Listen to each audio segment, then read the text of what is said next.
Nepal communist party बहुमतको केन्द्रीय समितिको बैठकको आयोजनाको सिलसिला र आज फागुन 1 गते महान जनयुद्धको सुरुवात भएको 30औं वार्षिक उत्सव को अवसरमा यहाँ उपस्थित हुनुभएका हाम्रा पार्टीका केन्द्रीय समितिका सदस्य कमरेडहरू, कलाकार कमरेडहरू, विद्यार्थी कमरेडहरू, पत्रकार कमरेडहरू सबैमा नेपाल कम्युनिस्ट पार्टी बहुमतको केन्द्रीय समितिको तर्फबाट मेरो आफ्नो तर्फबाट हार्दिक क्रान्तिकारी अभिवादन। कमरेडहरू, हाम्रो जनयुद्ध एउटा महान अग्रगामी छलाङको सुरुवात गरेको दिन फागुन 1 गते 2052 ले 29 वर्ष पार गरेर 30औं वर्षमा प्रवेश गरेको छ र यी दिनहरूमा हामीले उथलपुथलका जीवनहरू व्यतीत गर्यौं। हजारौं महान योद्धाहरू शहीद हुनुभएको छ। हामीले उहाँहरूप्रति हार्दिक श्रद्धाञ्जली व्यक्त गर्नुपर्दछ। हजारौं योद्धाहरू बेपत्ता हुनुभएको छ, उहाँहरूको स्मरण गर्नुपर्छ। हजारौं कमरेडहरू, हजारौं जनता, हजारौं योद्धाहरू घाइते हुनुहुन्छ, उहाँहरूप्रति सम्मान व्यक्त गर्नुपर्छ। र ती सबै शहीदका परिवारहरू, बेपत्ताका परिवारहरू, घाइते अपाङ्ग कमरेडहरू, हाम्रो पार्टीमा अहिले तमाम कमरेडहरू हुनुहुन्छ। हाम्रो केन्द्रीय समितिमा पनि करिब 25% त्यस प्रकारका कमरेडहरूको पंक्तिबद्ध छ। हामी ती सबै कमरेडहरूको हार्दिक सम्मान गर्नुपर्छ। हामीले ती महान शहीदहरूले देखेका सपनाहरूलाई पुरा गर्नको लागि प्रतिबद्धता व्यक्त गर्नुपर्छ र हामी त्यसको बाटोमा, शहीदले देखाएको बाटोमा दृढताका साथ अगाडि बढ्नुपर्छ। र हामीले 10 वर्षको युद्धले जुन प्रकारको पुरानो प्रतिक्रियावादी सत्तालाई तहस नहस बनाउँदै नयाँ प्रकारको राजनीतिक प्रणाली, नयाँ संस्कृति, नयाँ व्यवस्था स्थापना गर्न जुन कदम अगाडि सारेको थियो, त्यो कदममा बाँकी रहेका कामहरूलाई हामीले पुरा गर्नुपर्छ। त्यो प्रण हामीले गर्नुपर्छ। कमरेडहरू, हामी त्यही सिलसिलामा हामी यहाँ उपस्थित भएका छौँ। हामीले कयौं उतार चढावहरू हामीले देख्यौं। जनयुद्धको सन्दर्भमा हामी सबै योद्धाहरू आफैमा एउटा महाकाव्य बनेका छौँ। सबैसँग अथाह प्रकारका कथाहरू छन्, रोचक प्रकारका प्रसङ्गहरू छन्। एउटा विचित्रको तस्बिर हाम्रो अगाडि छ, तर ती सब इतिहासका पानामा कैद भइसकेका छन्। र अब त्यो इतिहासलाई हामीले एकचोटि फेरि त्योबाट पाठ सिक्दै नयाँ इतिहासको निर्माण गर्नुपर्ने भएको छ। र हामी त्यो नयाँ इतिहास रचना गर्नको निम्ति, नयाँ कथाहरू सिर्जना गर्नको निम्ति, नयाँ प्रकारका कथा व्यथाहरूलाई सिर्जना गर्नको लागि हामी अगाडि बढ्नु परेको छ।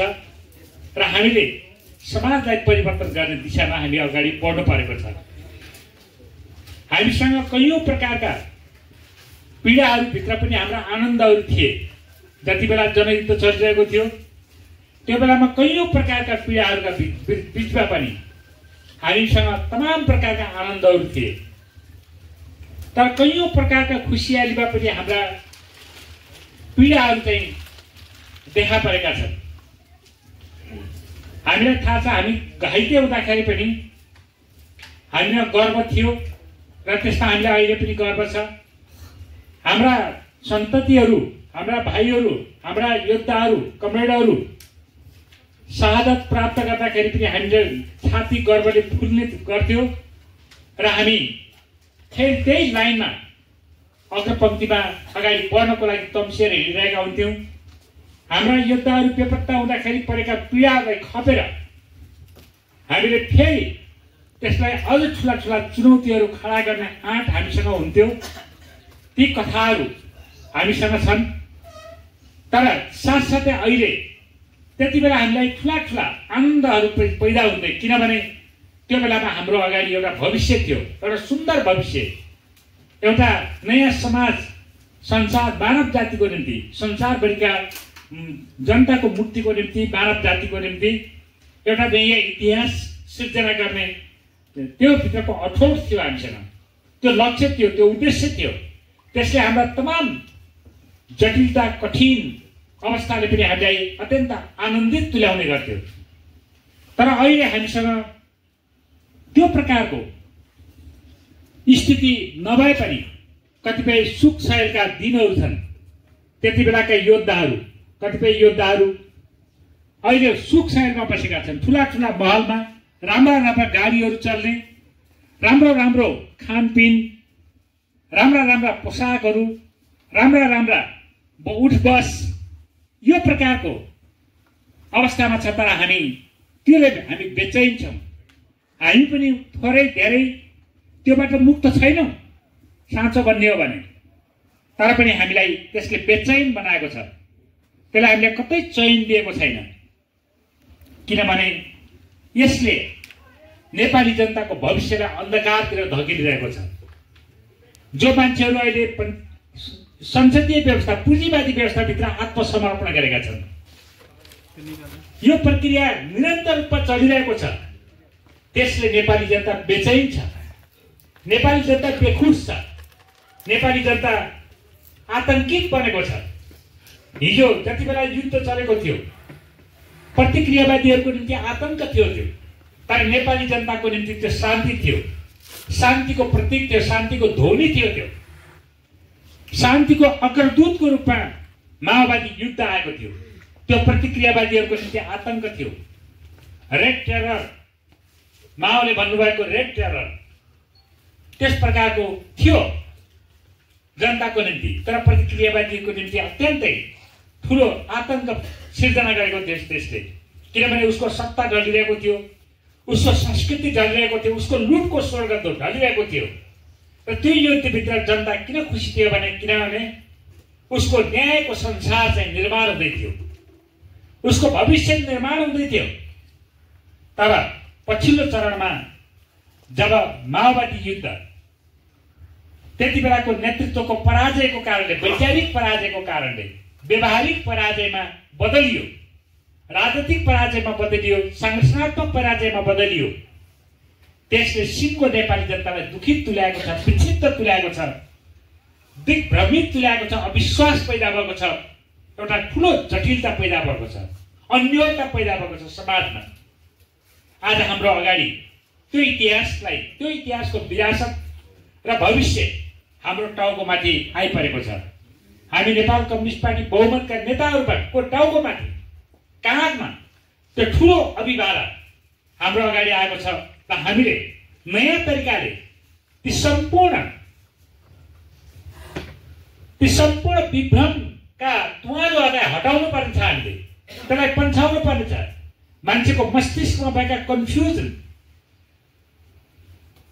विभ्रमहरूले हामीले साफ गर्नुपर्ने छ, त्यसलाई राजनैतिक तरिकाले साफ गर्नुपर्ने छ। राजनीतिक तरिकाले, वैचारिक तरिकाले, संगठनको तरिकाले, आन्दोलनको तरिकाले त्यसलाई सफा गर्नुपर्ने छ। यो कुरा अत्यन्तै कठिन कुरा छ। यो कुरा किन कठिन छ भने हाम्रा ट्रेडिसनल एपेन्डिजहरू हामीलाई छोड्दैनन्। त्यसले कमरेडहरू यो धेरै महत्त्वपूर्ण छ। मार्क्सले, मैले बारम्बार मार्क्सको त्यो भनाइलाई उद्घृत गर्दै कमरेडहरूसँग भन्ने गरेको छु, ट्रेडिसनल एपेन्डिज भनेको परम्परागत लुर्कनहरू भनेको पुँजीवादीहरूमा या सामन्तवादीहरूमा मात्रै हुँदैन, क्रान्तिकारीहरूमा पनि हुने गर्छ। हाम्रा सोच्ने तरिकाहरू पुरानै प्रकारका भयो भने ती परम्परागत भइसकेका तरिकाहरूलाई हामीले अपनाउने कुरा गर्यौँ भने ती कुराहरू हाम्रा ट्रेडिसनल एपेन्डिजहरू हुन्छन्। परम्परागत दुर्कनहरू, परम्परागत पुच्छरहरू, परिशिष्टहरू हुन्छन् तिनी, जसले हामीलाई पुरानै दिशातिर तानिरहेको हुन्छ, नयाँ दिशातिर जानको निम्ति त्यसले अवरोध पैदा गरेको हुन्छ। त्यसो गर्दाखेरि हामीले ती परम्परागत दुर्कनहरूलाई छिनाल्नु पर्नेछ र हामी नयाँ तरिकाले अगाडि बढ्नु पर्छ। हाम्रो मस्तिष्कहरू 10 वर्षको जनयुद्धले भरिएका छन्। ती इतिहासहरूले हामीलाई छोपेको छ। ती इतिहासहरूले, ती घटनाक्रमहरूले हामीलाई प्रभावित गरेको छ। हाम्रा कथाहरू, गीतहरू, गजलहरू, हाम्रा साहित्यहरू, हाम्रा सोचाइहरू, चिन्तनहरू त्योबाट प्रेरित भएका हुन्छन् र त्यसले हामीलाई फेरि त्यही प्रकारको व्यवहारको माग गरिरहेको हुन्छ। तर हामीले त्यो व्यवहारलाई त्यही रूपमा होइन, नयाँ तरिकाले, त्यसलाई वार्तालापका रूपमा विकसित तरिकाले अगाडि बढाउनु पर्नेछ। काम त्यही गर्नुपर्छ, हामीले क्रान्ति गर्नुपर्छ, तर व्यवहार नयाँ तरिकाले क्रान्ति गर्नुपर्छ। त्यसो गर्न हामीले सक्दाखेरि मात्रै त्यहाँ के हुन्छ भने परम्परागत मूर्खहरू छिनालिएको स्थितिमा हुन्छ। परम्परागत परिशिष्टहरूलाई हामीले छिनालेको स्थितिमा हुन्छौँ। नत्र हामीले त्यही पुरानै कुरालाई दोहोऱ्यायौँ भने हामी अन्ततः गएर मार्क्सले भने जस्तै त्यो के हुन्छ भन्दाखेरि त्यो या त पहिलो चरणमा त्यो वियोगान्त हुन्छ, दोस्रो चरणमा त्यो मजाक हुन्छ। मार्क्सले भन्नुभएको थियो कि इतिहासहरू, ठुला इतिहासहरू र ठुला व्यक्तित्वहरू दुनियाँमा दुईचोटि जन्मन्छन् भनेर हेगेलले भनेको कुरामा उहाँले कमेन्ट गर्नुभएको थियो। The first time as tragedy उहाँले भन्थ्यो, उहाँले यो कुरा थप्न बिर्सनु भयो कि पहिलोचोटि त्यो वियोगान्तको रूपमा दोहोरिन्छ र त्यस दोस्रोचोटि त्यो मजाकको रूपमा दोहोरिन्छ। आज हामीले विप्लवसँग हामीले पार्टी अलग गर्यौँ किरणबाट र विप्लवले त्यही पहिलेकै तरिका अपनाउँदाखेरि त्यो वियोगान्तको रूपमा अन्त्य भएको छ। वियोगान्तको रूपमा अन्त्य भएको छ। त्यसको तथामान प्रकारका कामहरू गर्दाखेरि त्यसले पार्ने प्रभाव त पार्यो पनि, तर त्यो विजयको मन्जिलमा पुग्न सकेन त्यसले र अन्ततः आफ्नै पराजयको सामना गर्नु पर्यो र पराजयलाई लाचारीपूर्वक पराजयको टाङमुनि छिर्नु पर्यो र अहिले संसदवादको शरणमा पर्नु परेको छ। हामीले यो कुरालाई गहिरोसँग समात्न जरुरी छ। त्यसरी गहिरोसँग समात्दाखेरि हामीले जनताको युद्धलाई नयाँ सत्ता प्राप्त गर्नको निम्ति, नयाँ सत्ता स्थापित गर्नको लागि गरिने जनताको युद्ध, समग्रमा जनयुद्धलाई हामीले नयाँ तरिकाले पकाउनु पर्नेछ, नयाँ तरिकाले त्यसलाई बुझ्नु पर्नेछ र नयाँ तरिकाले त्यसलाई लागू गर्नुपर्नेछ। यो काम हामीले, हाम्रो पार्टीले अहिले भर्खरै सम्पन्न महाधिवेशनले यो काम भव्यसँग सम्पन्न गरेको छ। हाम्रो महाधिवेशनमा हामीले तमाम कुराहरू परम्परागत बुझाइको विरुद्धमा हामीले गरेका छौँ।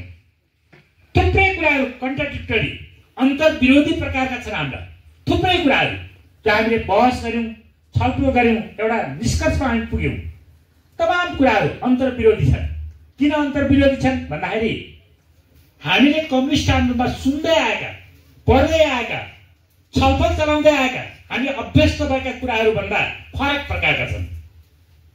हामीले कुरा गर्दाखेरि हामीले जति सुन्यौँ, जति छलफल गऱ्यौँ, जति पढ्यौँ, त्यत्तिकै अरूले पनि पढेका छन्, त्यत्तिकै अरूले पनि छलफल चलाएका छन् र उनको अगाडि हामीले यो कुरा गर्दाखेरि त्यो ठिक अपोजिट हुन्छ।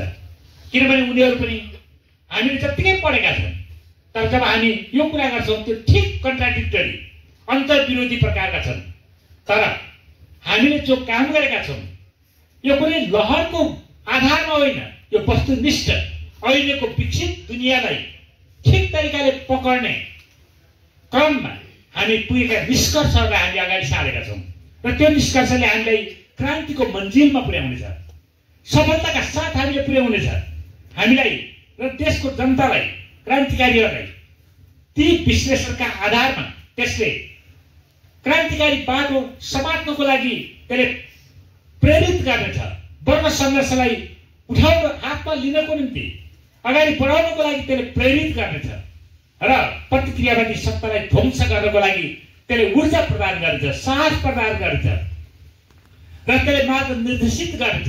यो काम हामीले हाम्रो पार्टीको यो महाधिवेशनमा हामीले सम्पन्न गरेका छौँ। हाम्रो दस्तावेज पनि आउँछ अब र यसरी हामी अगाडि बढेका छौँ र हामीले कयौँ ठुला ठुला कुराहरू त्यहाँ गरेका छौँ जसलाई हामीले पुष्टि गर्न बाँकी नै छ। कतिपय कुराहरू यद्यपि वैज्ञानिक हिसाबले ती सही छ, तर व्यवहारिक रूपले पुष्टि गर्नको लागि हामी व्यवहारमा जानुपर्छ। व्यवहारमा जानको निम्ति हामीले हाम्रो परम्परागत व्यवहारहरूलाई हामीले छिनाल्नु पर्नेछ। परम्परागत शैलीलाई हामीले अन्त्य गर्नुपर्नेछ र नयाँ तरिकाले हामी जानुपर्नेछ, जनताको बिचमा जानुपर्नेछ। त्यसैको निम्ति हामी यो बैठक पनि गर्दैछौँ। आज यो महान दिवसको अवसरमा हामीले एउटा स्मरण गर्ने मौका पनि परेको छ। हाम्रो बैठकै दिन परेको छ। त्यसो गर्दाखेरि यो 30औं वार्षिकोत्सव जुन छ हाम्रो जनयुद्धको, यसमा सबै कमरेडहरूमा, सबै विद्यार्थी कमरेडहरूमा, कलाकार कमरेडहरूमा, सुरक्षाका टिमका कमरेडहरूमा र सम्पूर्ण नेपाली क्रान्तिकारी नेपाली जनतामा महान जनयुद्धको शुभकामना व्यक्त गर्दै मेरा भाइहरू यहीँ पुग्याउन चाहन्छु। हार्दिक क्रान्तिकारीहरू।